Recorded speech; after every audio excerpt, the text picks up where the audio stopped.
à 18 veaux dans sa vie. Donc elle peut fournir 15 à 18 fois du lait, 15 à 18 lactations dans sa vie. Donc on voit que ce n'est pas du tout la même façon de procéder lorsqu'on a la Holstein et quand on a une Vosgienne, c'est qu'on ne recherche pas tout à fait la même chose.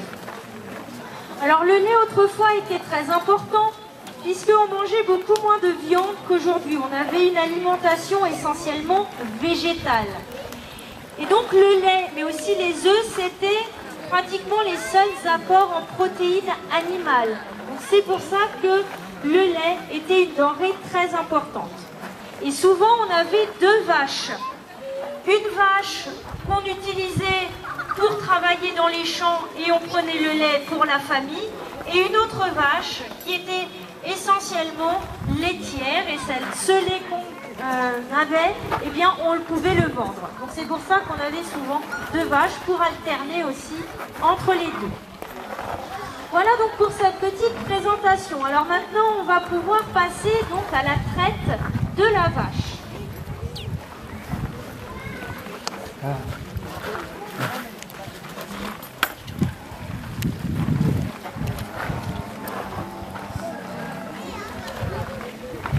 Donc vous voyez Noémie en train de nettoyer les crayons. Elle les nettoie et en même temps elle tape un peu sur le pis avec de l'eau. Ce qui permet en fait de stimuler le pis et d'alerter, disons la vache, qu'on va avoir besoin du lait.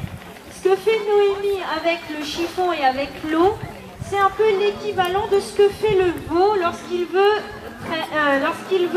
boire le lait de sa mère. Puisque avec son museau, il va taper dans le pis et donc ça va faire venir le lait. Donc une fois qu'on a fini ce travail d'arroser, si on veut, le pis, il va falloir très rapidement récupérer le lait. Donc là, on voit à force de taper sur le pis, le lait rentre dans les crayons, donc les crayons se remplissent. Alors là, on va faire une traite à l'ancienne, on fait une traite à la main. La traite à la main, c'est une traite par pression. On va presser sur les crayons pour avoir le lait.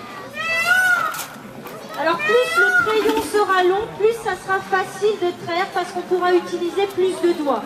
Si on a des crayons courts, comme les crayons que vous avez, les deux petits crayons derrière, du pis à l'arrière, eh bien s'ils sont petits, on aura moins de place pour mettre la main, donc ça sera plus difficile. Alors aujourd'hui, bien sûr, on ne fait plus la traite à la main, on a la machine.